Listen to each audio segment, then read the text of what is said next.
దేశవ్యాప్తంగా 2015 ప్రారంభం నాటికి 1401 జైళ్లున్నాయి. 3,66,781 మంది ఖైదీలున్నారు. అందులో 68% 2,54,000 మంది అండర్ ట్రయల్ ఖైదీలుగా శిక్ష అనుభవిస్తున్నారు. అంటే కోర్టులో ఇంకా తీర్పు రాకుండానే శిక్ష అనుభవిస్తున్న ఖైదీలు వీళ్ళు. కోర్టు వీళ్ళని దోషులని తీర్పు చెప్పచ్చు, నిర్దోషులని తీర్పు చెప్పచ్చు. 3 ఏళ్లైంది సారు నా కొడుకుని జైల్లో పెట్టి. తాగి ఎవన్నో చంపినాడని పోలీసులు పట్టుకుపోయినరు. అసలు వాడికి తాగుడే అలవాట్లేదయ్యా. అటువంటోడు ఒక మనిషిని ఎటు చంపుతాడు సారు?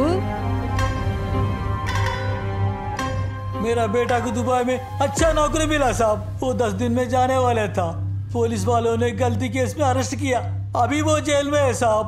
उसका पूरा जिंदगी खराब हो गया साहब. बर्बाद हो गए साहब, बर्बाद हो गए.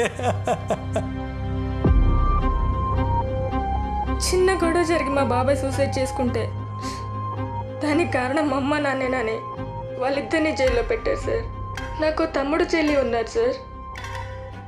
వాళ్ళకి తిండి పెట్టాలి, చదివించుకోవాలి కదా సార్. అందుకే తప్పని పరిస్థితుల్లో 15 ఏళ్ళకి కోలగలిగా మారాను సార్. ఇలా జైల్లో ఉన్న ప్రతి ఒక్కరికి ఒక కథ ఉంది సార్. దాని వెనకాల ఆ కుటుంబాలు పడే బాధ కూడా ఉంది. 2014 సెప్టెంబర్లో సుప్రీంకోర్టు ఒక ఆర్డర్ పాస్ చేసింది సార్. దాని ప్రకారం ఏ నేరానికైనా చట్ట ప్రకారం పడే శిక్షలో సగం రోజులు అండర్ ట్రయల్ ఖైదీలుగా ఉన్న వాళ్ళందరినీ విడుదల చేయాలి. కానీ ఈ రోజు దాకా ఎంతమంది అండర్ ట్రయల్ ఖైదీలని విడుదల చేసింది ఏ ఒక్క రాష్ట్రం కూడా లెక్కలు పంపలేదు సార్. సార్, మన దేశం ఆర్థిక వ్యవస్థకి ఇచ్చే ఇంపార్టెన్స్లో 10% సామాజిక వ్యవస్థకి ఇచ్చుంటే ఇన్ని తప్పులు జరిగుండేవి కాదు సార్. 5 ఏళ్లకోసారి ఎలక్షన్స్ వస్తాయి, అన్నీ ఉచితంగా ఇస్తామంటారు. కానీ న్యాయం మాత్రం ఎందుకు సార్ కొనుక్కోవాల్సి వస్తుంది? Yeah I understand. Thanks for bringing it to the government's notice. I will thoroughly discuss this with our law department. Thank you sir. Sir, ఇందులో 29 రాష్ట్రాలకు సంబంధించి అండర్ ట్రయల్ ఖైదీల లిస్టు, వాళ్ళ కేసుల వివరాలు మొత్తం ఉన్నాయి సార్. అందులో అర్హులైన వారికి, ప్రజలకు సెక్షన్ 211 మీద అవగాహన కల్పించండి సార్. हर कोई अगर आपकी तरह रेस्पॉन्सिबिलिटी दिखाए, हमारी देश बहुत जल्दी सोशल ग्रोथ देख पाएगी. సిటిజన్ రెస్పాన్సిబుల్గా ఉంటే 10% గ్రోతే సార్. అదే పొలిటీషియన్ రెస్పాన్సిబుల్గా ఉంటే 90% గ్రోత్. ఎందుకంటే చట్టాల్ని చేసేది వాళ్ళే, ఆ చట్టాల్ని ఇంప్లిమెంట్ చేసేది వాళ్ళే కాబట్టి. I understand. Thank you mister Rajagopal ji. Next parliament సెషన్లో ఈ విషయం మీద డిస్కషన్ జరిగేలా చూస్తాను. Thank you very much sir. ठीक है राजगोपाल जी.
చూస్తున్నావు లోపల పద.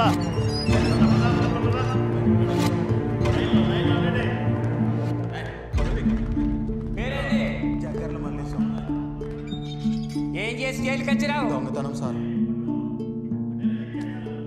నెక్స్ట్ ఇకరా. పేరేంది? సూర్యప్రకాష్. పూర్తి పేరేంది? బండి సూర్యప్రకాష్. బండి సూర్యప్రకాష్. ఏం చేసి జైలుకి వచ్చినావు నువ్వు? 14 days రిమైండ్ సార్. సరే, సైన్ చేయి.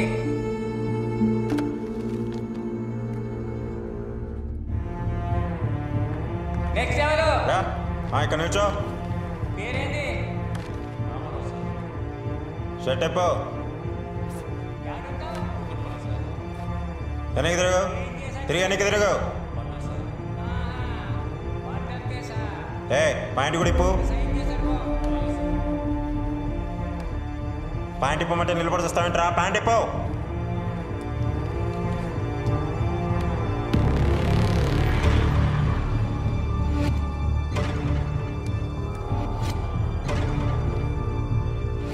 డ్రైవర్ కూడా ఇప్పు.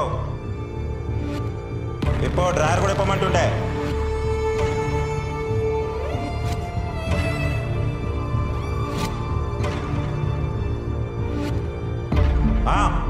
రెండు చేతులు పైకెత్తి కింద కూర్చో.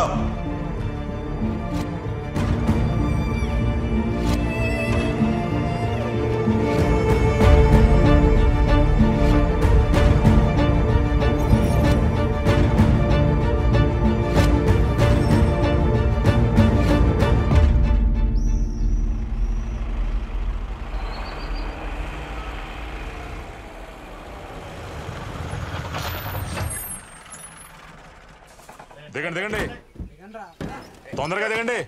దిగు దిగవయ్యా.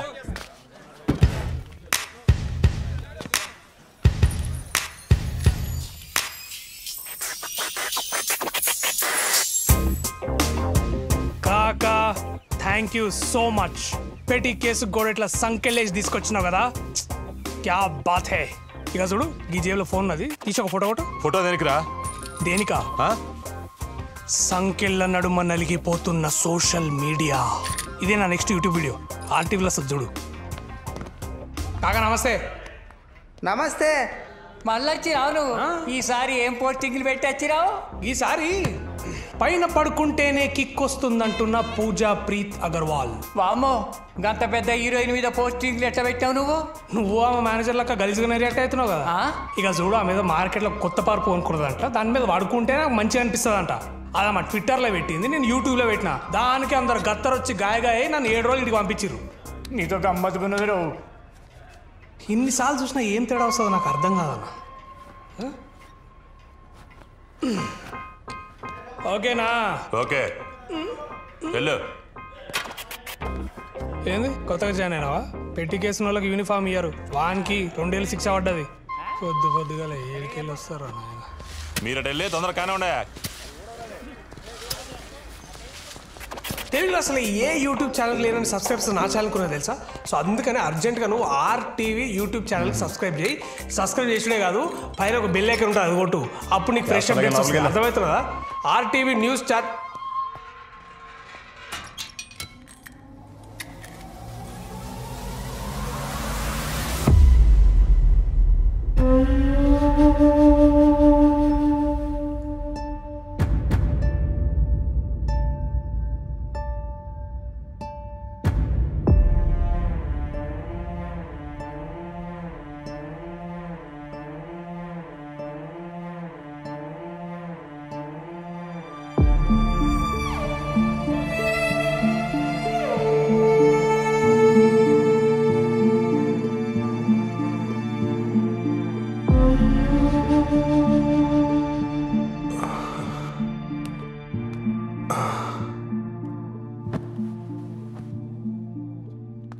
హే bro, hi, Radha Prakash, RTV Telugu YouTube channel MD with 1.34 million subscribers.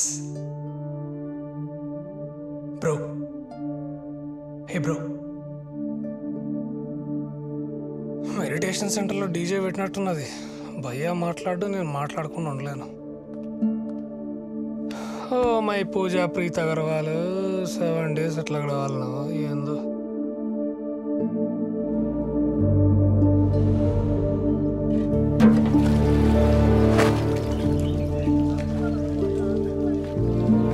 A bro, అట్లారేస్తుర్రా భయ్యా? భయ్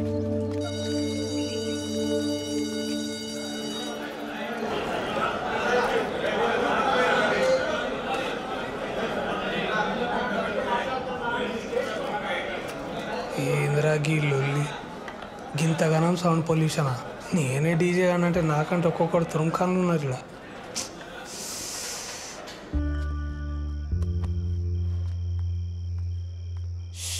బాబా 5 ఏళ్ల సంది వస్తున్నా భయ్యా. గీ కిచెన్ మాత్రం ఫిష్ మార్కెట్లా తయారైంది భయ్యా.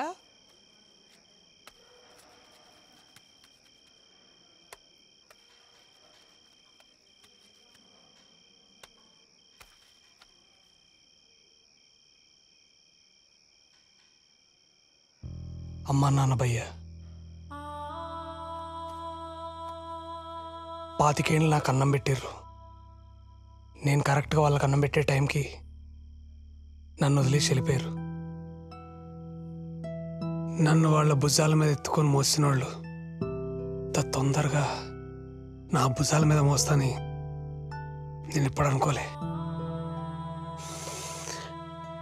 అందుకే తినే ప్రతిసారి 2 ముద్దలు పక్కకు పెట్టుకుంటా. ఏదో నాతో ఉన్నారని ఒక ఫీలింగ్ అంతే.